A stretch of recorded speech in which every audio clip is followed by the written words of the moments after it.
and you can get approximately 2 to 3 times the capacitance value at zero bias. Okay, that is a forward bias, and reverse bias it will be lesser until we going on the other side.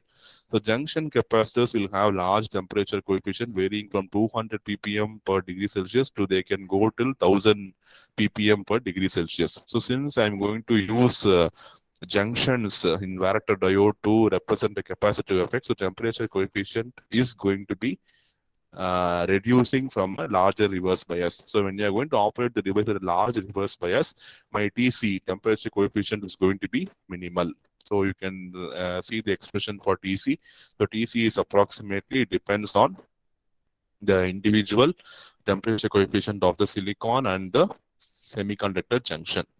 Okay, the built-in potential of the junction and the TC of the silicon, and it is in the range 1000 to 1500 ppm per degree Celsius.